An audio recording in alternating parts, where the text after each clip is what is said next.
You are listening to WXRWLP Milwaukee on 104.1 FM and on riverwestradio.com everywhere. Now you can also listen by telling your smart speaker to play River West Radio. Support for this program comes from Collectivo Coffee, dedicated to keeping Milwaukee's bike riding community rolling with bike pumps available for use in all Collectivo cafes. More info is available in cafes and at collectivocoffee.com. Welcome to Cinema Fireside. If you're listening live, it is a gloomy, rainy evening in Milwaukee. I do want to thank our listeners for listening in, because that's just good stuff. And I am. We may have two people on tonight. I'm not sure. Gabe Van Handel and Mike Offerosky. There's some mystery that lurks. I think, Mike, if you're on hold, bless your heart. I'll be looking at the tech scene for updates. And if you are listening, I'm at More the Scarier on Twitter, and so you can be aware of the doings on this side of the fence. Thank you, Gabe. It seems like he's working with Mike Offerosky, and I guess it's raining in New York City as well. So how about that? So yeah, the ebb and flow of psychology throughout the day, so on and so forth. It brings us here on this evening, and Suki has wrapped up her show. She has many fine guests, and there's a vibrant buoyancy on the other side of the area, and at the other studio. It's a cozy night here. So good all around, man. Tim Hansen, a proud warrior. When technically things went down in flames today, and one could say, "Oh man, what do I do now?" I thought about it for a minute or two, absorbed it, and realized that the show must go on. Gave my man a call, Tim Hansen, instantaneously, immediately. He really came through. So thank you, Tim Hansen, to make sure that these film projects continue to come into fruition. He has been a very adamant source of empowerment for this venture, along with my colleague, certainly, who was extremely a person of quality and commitment and consistency. So, and we just waved goodbye to some of the fine guests who are marching strongly into the next page of their life this evening. So yeah, so I want to thank those two immensely. And I had one of my sons helping out as well on the project, and he did a great job. He's a very serious fella, and I appreciate that. He is not into peripheral nonsense. He just sticks to the work and only speaks when there's some relevancy at hand. So there's no verbal clutter going on that drives you bonkers. None of that. Very contemplative, cool dude, to say the least. Speaking of my colleague, I was blessed recently with two books that are just completely out of sight. I was looking at a film journal and said, I got to check this out, and unbeknownst to the other party, they sent it my way that I had this uncanny interest in it. Opening Wednesday at a theater or a drive-in near you by Charles Taylor, a look at 70s films below the populist radar. I don't know if I talked about this last week. It almost seems like I'm having a flashback. But I do know that I didn't talk about the second book last week, and it's House of Psychotic Women by Kier-La Janisse. And just an incredible book of essentially 70s horror films, not unlike Stephen Thrower's Nightmare USA. This House of Psychotic Women is a gorgeous volume, in depth, and actually a lot of titles that I was not familiar with, even though I have the Psychotronic Encyclopedia of Film, and again, Nightmare USA, which is extensive in hundreds, if not thousands, of titles altogether. So this book is just an amazing, amazing addition. And so thank you very, very much for those two books. Just absolutely 100% incredible. And speaking of books, on September 30th, we had saw at UWM. I'm just informed there are no flashbacks involved. Okay. We'll do the math. It's after the 14th or 14th or so. Okay. Gotcha. And we are going to call back on top of it. All right. I'll cut. I just hung up on you guys. Thank you, and I appreciate that, Gabe and Mike, for working together to bring. It's going to be a nice, cozy evening as well. So September 30th, Tom Pankowski, Mike the Real McCoy. We were at UWM checking out a 35 millimeter print of Michelle. So I'm going to mess this up. Something like Michelle and Romney Get Married or something like that. 35 millimeter print of it. So went to check it out afterward. Tom announced something about Stephen King, or the Real McCoy did, and Tom remembered there was Stephen King was appearing. He had tickets. It was all out of the blue. He said, "Hey, man, you guys want to go?" We said, "Sure." Sold out, 2,500 people. Afterward, everybody got the new book by Stephen King and his son Owen, entitled Sleeping Beauties. And I realized that if I did not start reading it that night on that sidewalk, it was not going to happen. So after the show or the talk, the conversation with Stephen and Owen, I started reading the book out on the sidewalk at the riverside, went home that night, kept reading it. Thanks, guys. And my strategy, because it could take, I read a lot, and, Stephen King, like I say, that he's like it's like a Ulysses of the dime store. So, it's like a, whatever. But anyway, I'm doing this just to do it, to conquer it. It's 700 pages. So from September 30th until today, February 19th, every morning on a fairly regular basis, I'd read about 5 pages of Sleeping Beauties. Until this morning, I realized, finito. I'm like, wow, that was an odyssey, man. I can say I read a Stephen King book.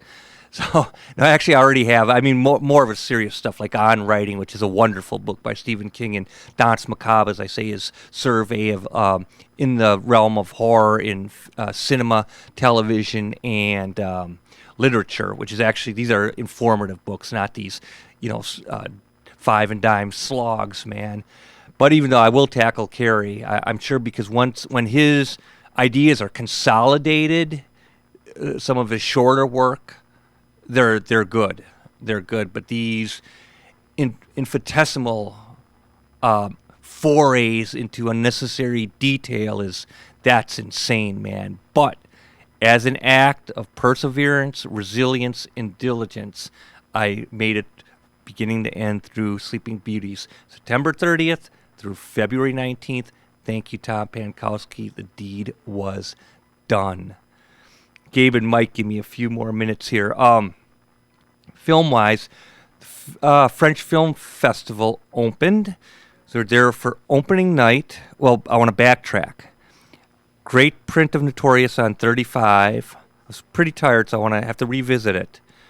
Then opening. And then the next night was a German film, silent, from 1925, Our Heavenly Bodies, with the ambient group Coupler providing accompaniment. A wonderful experience, and it's always great to see silent films on a big screen with accompaniment. I've seen many of them, and this is in addition to that premise. So the French Film Festival opened with the highly overrated Faces, Places by Agnes Varda. I do appreciate it, Agnes Varda. But, so this has nothing to do with her, but it has to do with the film journals and so on and so forth. They talk like it's the second coming. It's a decent film. It's nothing like Marina Abramovic's The Artist is Present or something like that for emotional impact.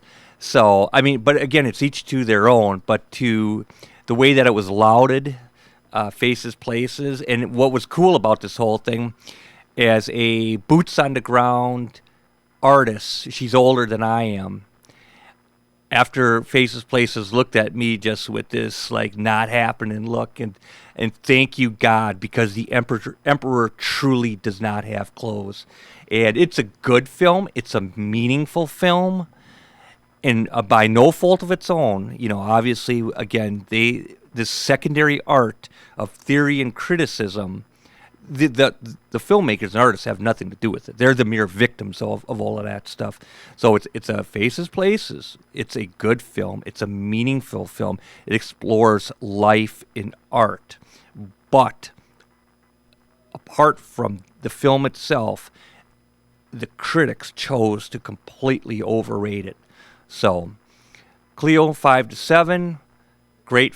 That's their second film. That's on the money. That's at the crest of the new wave, or within the initial emergence of the new wave. I never dug her first film. It just was too normal, too marginal. But when you get Cleo 5 to 7, then you begin to get on the money. And I still have yet to see her films out in California from the late 60s, early 70s, which I have got to get to. It is a must. But again, Marina Abramovic, the artist, is present. Now there you have it, man. I totally dig that. Actually, I gotta find her autobiography or biography. And I checked out Larry Clark's Ken Park, which would be rated X or NC-17. Very interesting, to say the least. I think Larry Clark's a very solid filmmaker, and he has his firmament that he treads upon, and does so successfully. Not for everybody, certainly, but it is a taste of what can be done in a very anomalous way. You rarely see films like that. So there you have it. And then Renato Amali is going to provide musical accompaniment for a John Epstein film from 29 on Tuesday, and then a noir film from France from the late 40s on Thursday. What's amazing about those things, and again, Mike and Gabe, about to get to you guys, is that, hey, are you going to go to films so every night, just that, there, everything? I says, nah, man, look, time is valuable. You got to operate with a sense of discretion. It ain't this crazed free-for-all, this all of this passive living, sitting in front of screens. That's not going to happen. It's like your life going down the toilet, if you're just a rampant consumer, then forget that. But if it brings spiritual energy and physiological excitement and spiritual renewal, then it's a great thing, man. That's like going, if you're like in church and singing. And I'll tell you what, if I'd be doing two things in church. I'd be either working on a script, which I usually do, during funerals or whatever you do in a church, or, man, I'd be picking up that hymnal and singing along, man. But, I wouldn't just be sitting there staring and listening. I'll tell you that, man. That's not going to work. Gabe, Mike, how are you guys doing? I guess they're good, but we have yet to find out. Guys, call back. So, Sleepy and Notorious, have to check that out again. And actually got some nice films at home waiting, which I'll have to tackle maybe like on Wednesday, Friday. Actually, we saw American Splendor last night, which was a fine experience. Saw that a couple times before, regarding Harvey Picard. Gabe and Mike, did I offend you about sitting in front of screens? I guess I didn't. They're calling. Guys, how you doing? Here we are. Okay, all three of us.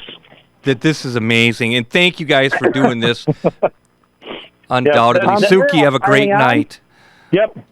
There's Mike. That's my fault. I did it the wrong way, so my apologies for that. Rain Baker, if you're listening out there, great stuff. Glad to have you on board as part of our listening audience. Mike Offerosky, welcome to the show, man. Great to have you back. It's a tradition. Well, thank you. Yes, I'm glad to be back, for sure. Mike, it is so wild and good to hear you. In fact, I'm watching the board right now to make sure you guys stay in the green. I see you've been dancing with the yellow because on the mixer, we're coming in at different levels. So bless both of your hearts on this rainy evening. Absolutely. Yes. This is definitely a positive note in a dreary day. Okay, well put. You know what? I'm gonna sit back so there's no cancel everyone out. Sure. But I do not expect stunning silence either. Well, no, not at all. So what we normally do is around the end of the year, we have a couple of shows geared around.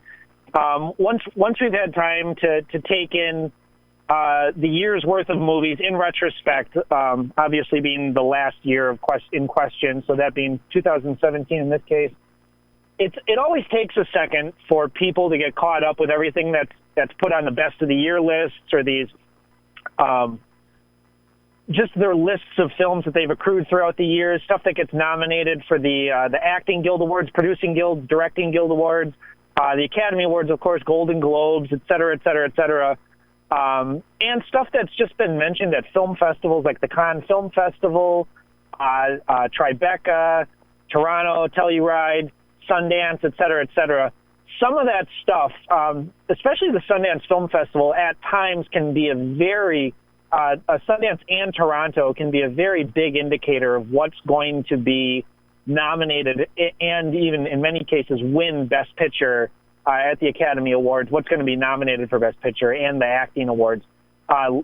This year's in such case like Call Me By Your Name was a big film at Sundance this year, and it garnered a few awards. I'm sorry, this last year at Sundance in 2017, and that movie carried its momentum throughout the year at the various film festivals, and that got a few acting nods, as well as the Best Picture nomination. So you've got 9 films nominated for Best Picture. So next week on the show, we're going to get more into films nominated for Best Picture. Mark and I have talked about them respectively a little bit. I've seen all the films nominated for Best Picture. I've seen everything nominated for the Acting Awards. And we've talked at varying lengths of depth about the various films. And, there's a measure of hype that comes around certain movies like The Shape of Water, Call Me By Your Name, where there's a certain amount of anticlimax that comes with the film, no matter how good it is or how bad it is or what. Some of these films are better than you expect. They're underrated. Some of these films are massively overrated. So it's always interesting after reading about this stuff at festivals throughout the year to finally get in touch with it, to have that intimate moment when you watch it, whether it's with an audience or whether it's at home by yourself or with friends or whatever the means. To finally see the film, if you're a film person, if you're a really, like a really avid film watcher, there's always a few films that are disappointing, and there's always a few that are just these unexpectedly better than you would have anticipated delight. And that's what we live for as film people. And Mike Offerosky is no exception to that. He's one of my good film friends, and I always eagerly look forward to talking about movies with him on the phone and discussing stuff at length. And every year we always do a feature where we have Mike Offerosky to come on, and he has a very sensible, very straightforward list of films. I almost always completely agree with his list, with an exception or two. Like there's usually like 3 or 4 films I would have added to the list, mostly because I have a list that doesn't have a set number. I don't go for like this amount, and I just throw anything in there that I feel meets this criteria of like above and beyond.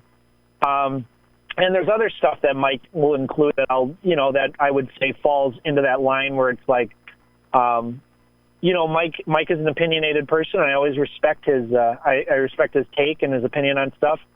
So with that, I think we'll get to it, Mike, if you want to get into your list.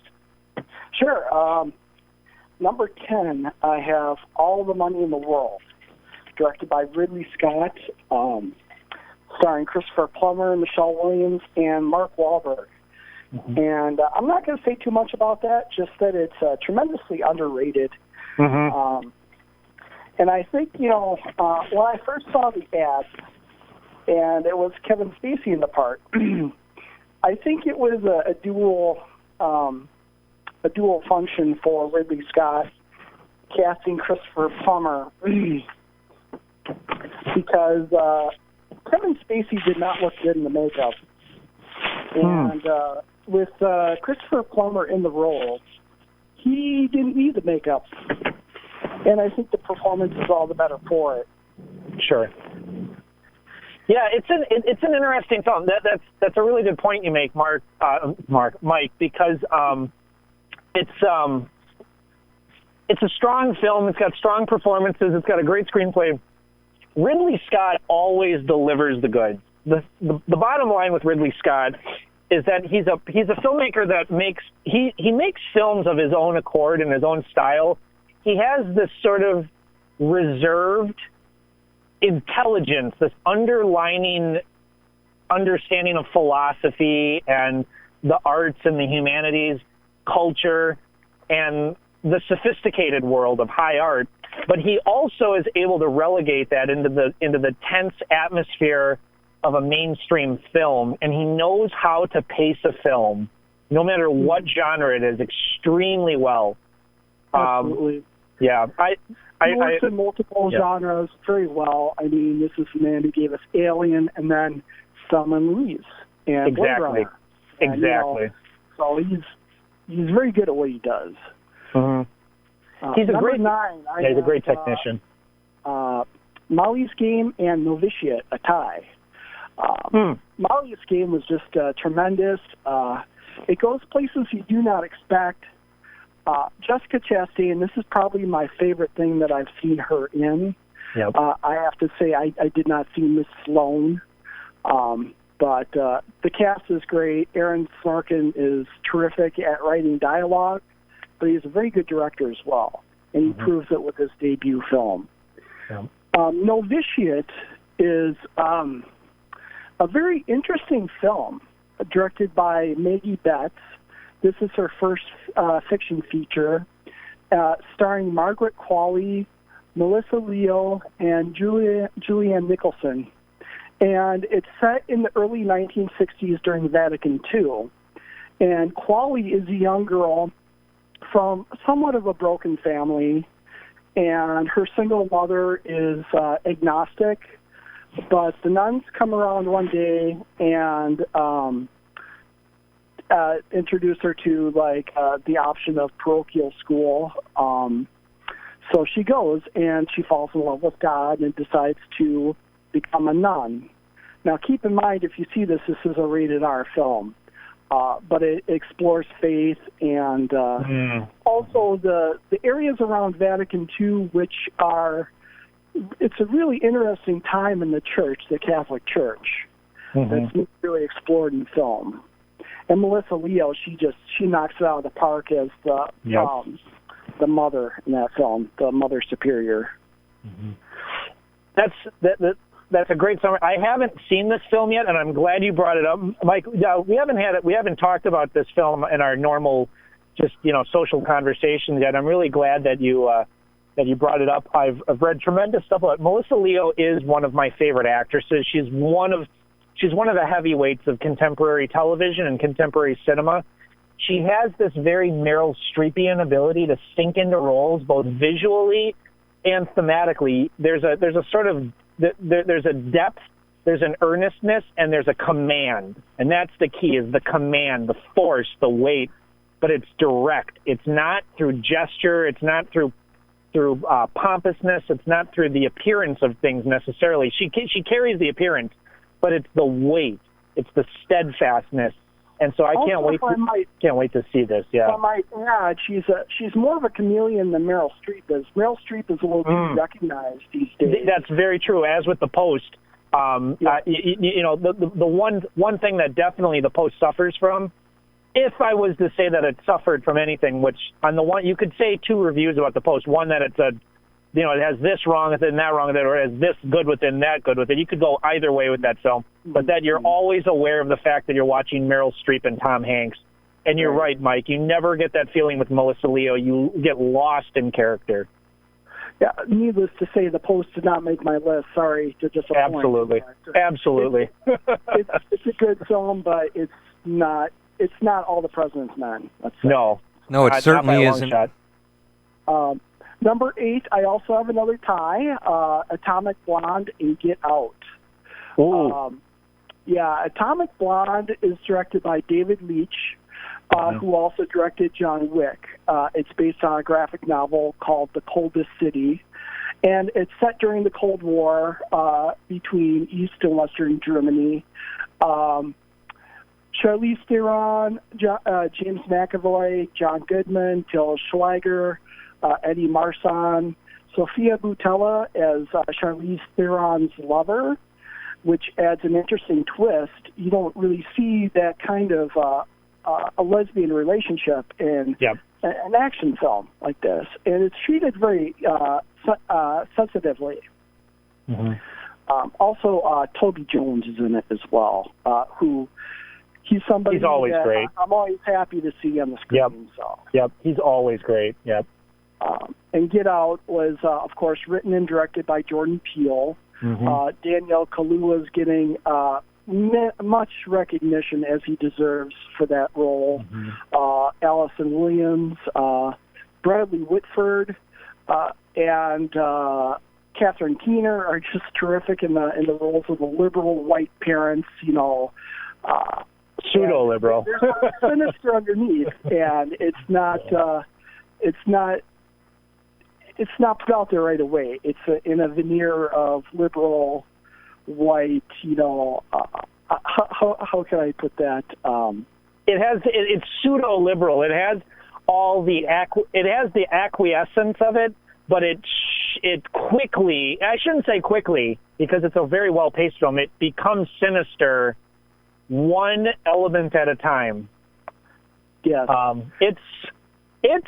I mean, in some ways, you could say to a certain degree that Get Out is the most well-directed film of the year to certain degrees based on the mood and the pacing and the way that Jordan Peele directs your attention at thematical elements in the story and in the characters and visual elements in the film, whether it's movement or whether it's objects or whether it's its framing, and even sometimes the lack of framing. Sometimes it's the looseness of the film, the feeling of openness, and then suddenly suddenly rivaled with the tight, extremely precise, storyboarded, very tightly edited means of something that feels very constructed. Get Out is one of the strongest entertainments of the year, and it's certainly a short debut film for somebody, and it's not just a horror film, but it's a social satire. Absolutely. So should it have been put in the comedy category because it's a satire? Mm-hmm. I don't know if I agree with that. Yeah, I don't know about that either. It's really something that transcends genre. Yep. Which is why you could say to some degree that it is in some ways the achievement of the year. I wouldn't say that it's the best film of the year. Emotionally, it didn't move me because it's not supposed to. It's a thoughtful film. It's a movie about ideas and thoughts and about response. So it's not a film. It's not a melodrama, and it's not a obtuse work of art like Phantom Thread is. So it falls into that category in between. And with Atomic Thread, Mike, I'm really glad you threw that on your list. I'm glad you put it on your list. It didn't make my list, and I've been strongly reconsidering putting it back on because it has possibly the best action sequence I've ever seen in a movie. That stairway sequence is a marvel. It is one of the most well-executed sequences I've ever watched in a movie.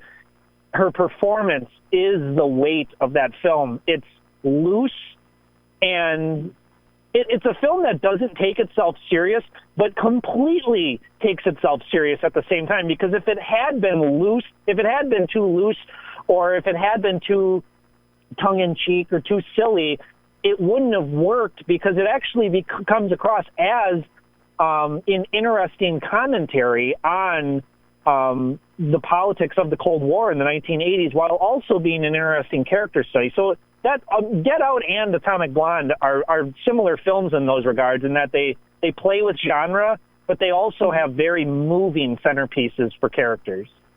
I also need to mention on Get Out, Lil Rel Howery's star turn. I wouldn't say star turn, but definitely you're going to see more of him in films. He's hilarious in that. He's like the one strictly comic character in the film, and he's terrific. Number 7, I have The Big Sick and I, Tonya.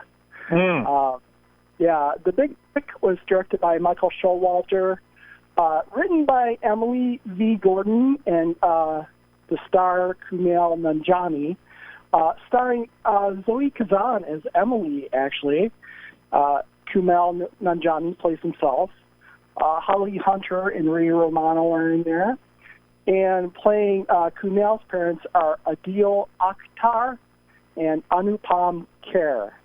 I'm sorry if I'm butchering the name. But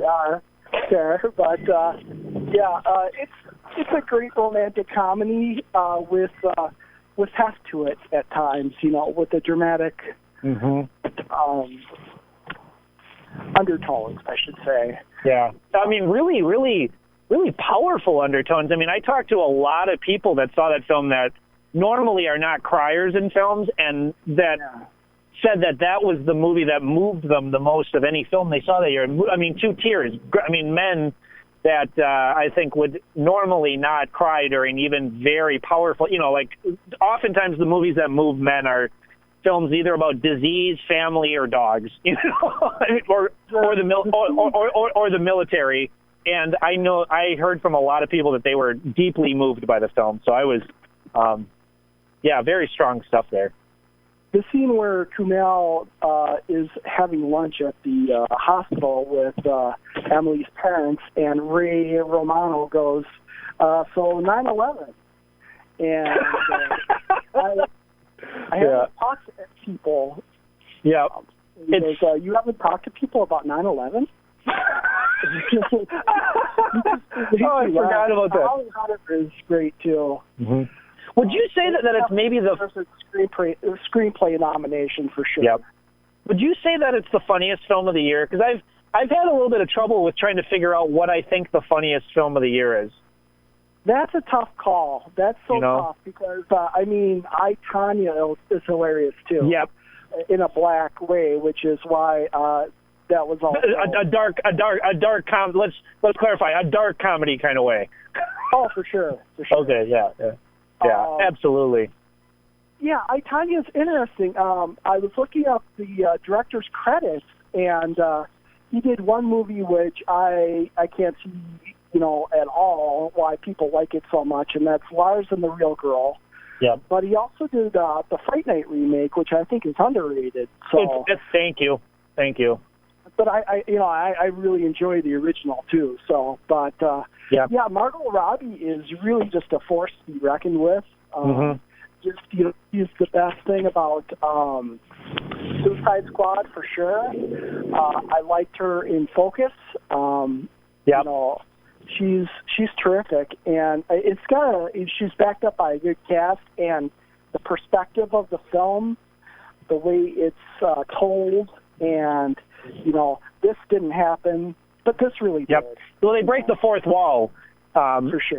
At these random scenes. They, I talked about I, Tonya on the show last week as a film that is not going to offend or displease. I think people are afraid that this movie is going to be too trashy, or it's going to be too much about the 90s, or it's going to be too much about Tonya Harding herself, or it's going to be too much about things that are displeasurable to the eyes, to the sensibilities. And there's the comment that I've heard from so many people, I don't give a bleep about Tonya Harding, but I got to tell you, after I watched this movie, it brought up a lot of memories I had about that era and that time.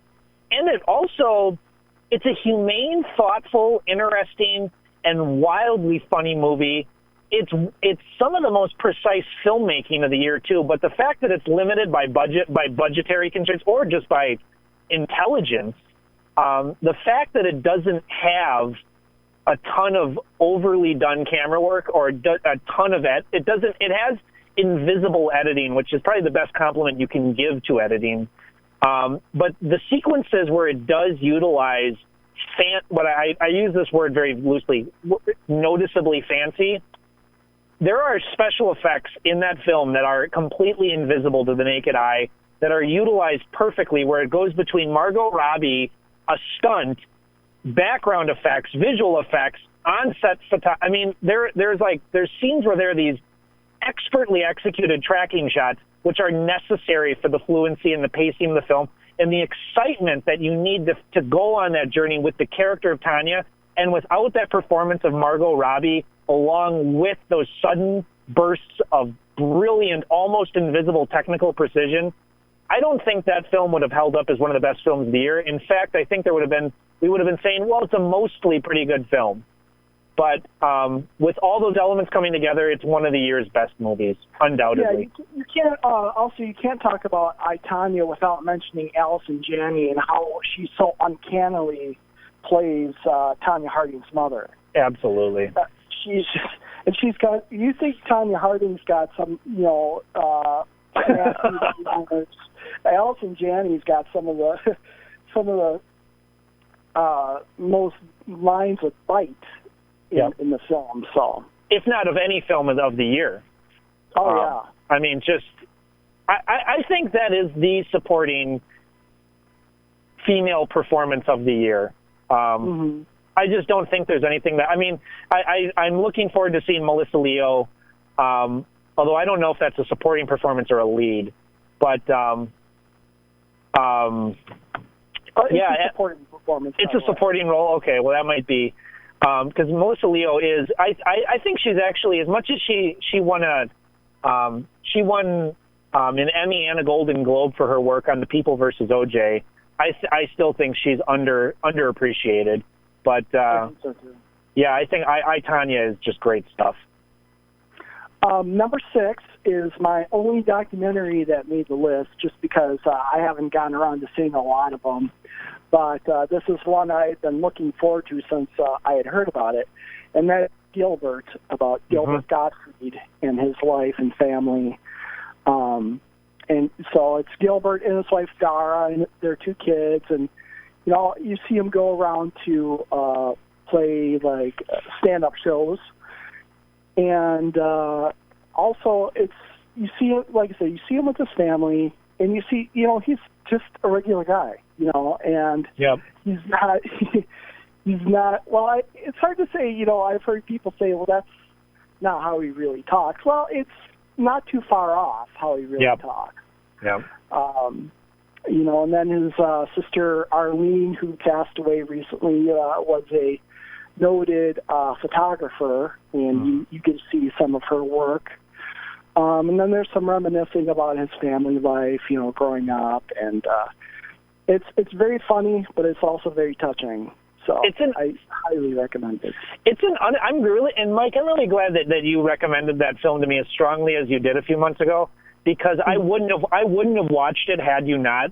I'm a huge Gilbert Gottfried fan of his I'm a huge fan of his stand-up, which I've strongly recommended this film. The day after I saw it, I was strongly recommending it to people at work, to people who I know are not Gilbert Gottfried fans, because it is such an interesting portrait of his inner life and the life that you wouldn't expect from Gilbert Gottfried, the comedian.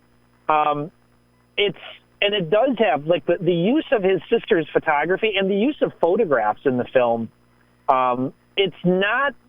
The fact that it doesn't utilize the typical montages of Netflix and HBO documentaries that have become this really efficient but sort of like quota form of like storytelling. Like, I was watching the Seeing All Red movie today, and I'm like, this is great stuff, but this filmmaking is I'm so bored with this, the same approach to these really interesting subjects. And the Gilbert film takes a slower approach, and it pays off. Mike, you summed it up already. Highly recommended stuff. And it's available on Hulu too. Yep. So it's readily accessible. So go see it. Go watch it on Hulu. Number 5, this is going to be a controversial pick, but at least I'm in the same camp as John Waters with this, but Wonder Wheel, Woody Allen's latest. It's, for people, who have been accustomed to Woody Allen doing these comedies, seeing him going back into more of a straight drama film in the vein of, like, Interiors, it's not exactly Interiors drama, but it's not quite the level of that Ingmar Bergman homage. To anyone listening who isn't aware of what Interiors is, probably the most serious film that Woody Allen ever made. It came out in 1978. A stark contrast to Annie Hall of '77. Yeah, and that's part of that quadrilogy of great Woody Allen films: Annie Hall, Interiors, Manhattan, and Stardust Memory. Those 4 make the holy tetralogy. And I just want to say this too: when you talk about homage to Bergman, not only maybe like in Interiors, but also Robert Altman's Images from '72. So that kind of bookends the '70s with Bergman homages. Thank you, guys. Yeah, Wonder Wheel is more owes more to dramatists of the '70s and melodramas, but it's a fascinating film. Kate Winslet is an unhappily married woman who lives in Coney Island with her husband, James Belushi, who is actually really very good in this performance. Kate Winslet starts an affair with lifeguard Justin Timberlake. James Belushi's daughter, Juno Temple, moves in. She's on the run from her mobster husband because she spilled some secrets. And all of a sudden, like, she meets Justin Timberlake, and they start having a thing. A little bit of the Sopranos reunion in there when a couple mobsters come looking for Juno Temple, Tony Sirico and Steve Sciarippa. Oh, cool. Yeah, so, okay. But it's, I thought, I was actually floored by the film. I really was. Yep. The last 10, 15 minutes just were like, wow. I could not believe it. Okay. But it's not for everybody, I guess. Yeah, I haven't seen this movie yet, but I'm not going to be weighed down by the cultural criticism of Woody Allen. I'm not going to let that interfere with my watching of the film. That's one thing that Mark and I always stand by. Absolutely. Watch the movie. Watch the movie. Leave your crap at the door. I mean, if you want to look at it in the periphery of the film in retrospect afterward, but watch the movie. Just watch the movie. Steve Spice says that too, actually. It's one of the many things that I will give him if he, doesn't argue with us about what we're actually trying to give him credit for. Anyway, moving on. Number 4, Ingrid Goes West. I actually gave this to Mark as a... Yeah, and thanks for doing that, Mike. I'm trying to keep a synopsis of what I see in my film journal. I got to keep up more with it, but Mike Offerosky did lay 3 fine flicks on us, and Ingrid Goes West was one of them, which actually also played at the university, coincidentally, this season. But cool. I digressed. It was directed by Matt Spicer. He co-wrote it with David Bronson Smith, and stars Aubrey Plaza, who in the beginning of the film is a social media stalker. She's stalking this woman, and she's mentally ill too. She's mentally ill too. I said she comes across like she's mentally ill to some degree. I mean, she shows up at this wedding unannounced and maces the bride for not inviting her, and then she ends up in a mental hospital, and she gets out. She's cured supposedly, and it starts out all over again, and she starts stalking Elizabeth Olsen, and she ends up moving near her in California, And Elizabeth Olsen plays a celebrity. Yeah. Yep. And her landlord is played by O'Shea Jackson Jr., who I expect to see a lot from. He's impressed me in his early performances here, from Straight Outta Compton to, Ingrid Goes West. I was somewhat underwhelmed by the movie he did with Gerard Butler. Oh, Den of Thieves, yeah. Yeah, Den of Thieves. But that was more the movie's fault than him. But he's definitely a good actor, and I expect to see more from him. So, Ingrid Goes West is one of the best indie films of the year. It's one of the smartest comedies of the year. It's weird. It's punctuated. It's bold. It's full of great performances, great moments. It's intelligent. It's insightful. It's scathing about our contemporary culture and what it can do to people, how it can chew them up, toss them out, and how people are really, the people that are looking for intimacy, which is all of us, but it actually is one of the most biting satire. I wouldn't even call it satire. I'd call it just a scathing commentary on who we are as a people, but it also is very humane and tender at the same time. I would compare it to, the movie with Kristen Wiig where she buys her own public access television show. I can't remember the name of it, but that movie is. Oh man, that film is incredible. This Is My Life or something like that. This is Welcome to Me. Welcome to Me. Yeah, I've forgotten all about that film. To be honest. I would compare it to somewhere between like the Purity Ring or the Sofia Coppola's the Bling Ring, and somewhere between Welcome to Me. But it stands alone. It's a thoughtful film. Mike Offerosky. Well, that's you, Mike. Normally when I make a reference to you on the show, I refer to you by your first and last name. But you strongly recommended this film to me, and you asked me about it like constantly. You were texting me, you were talking to me about it on the phone. Finally, I was like, okay, I'll see it. God, just chill out. And I did, and I was like, okay, no, I see what he's talking about. Strongly recommended stuff. Number 3, I've got Lady Bird. There's not really too much more that needs to be said about that film. It's just it's a very good film. Greta Gerwig. It's another assured debut for her. Saoirse Ronan and Laurie Metcalf. Our mother and daughter in Oakland, California. Is that right? Sacramento. Sacramento. Excuse me. Yep. Yes. Tracy Letts is the dad. Beanie Feldstein is another breakout from that film. Yep. She is the friend of Lady Bird. She's maybe the best performance in the film in some ways. No, but she's very good. She, if you don't know who she is, she was also in Neighbors 2. Yep. That was one of her first roles. She's terrific. I mean, she's absolutely terrific in the film. For sure. I mean, If I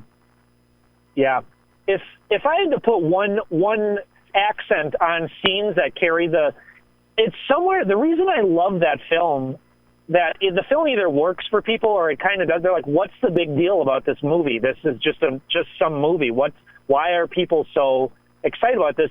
It's the invisibility of the writing, which it's somewhere between a great play and an extremely accessible work of art that is not shot like an inaccessible work of art. It's a film that has access, that has presence, and it's something that we can all relate to, our teenage years. And the fact that it's from a woman's perspective, about a woman's perspective, is why I think men feel like, I've been hearing a lot of men say, what's the big deal about this movie? And a lot of it has to do with that it just isn't a male-saturated movie about men doing men stuff, talking about male stuff in a male way, and it feels foreign. And this film has that female presence. It has that, and it's not a film of female stereotypes. It's a film that just is it just has this other quality to it, and it can feel foreign. But I've also talked to women who've said, I don't get what the big deal about this movie is. I thought it was boring. So it's not saying I have to say, I'm very glad that, Laurie Metcalf got a big role.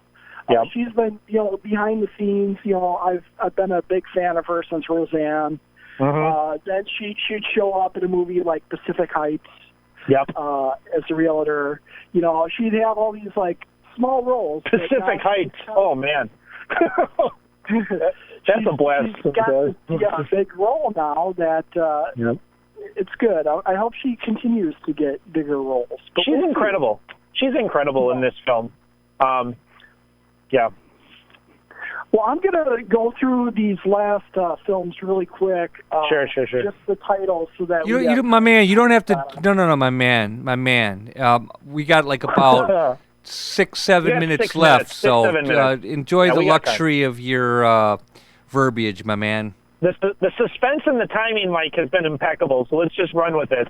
If we run out, we run. Yeah, I think we're doing good. I'll have a grip on it, man. Just do what you got to do, Mike. We've got another tie, Mother in the Florida Project. Woo-hoo-hoo! And Mother is one of the most divisive films of the year for sure.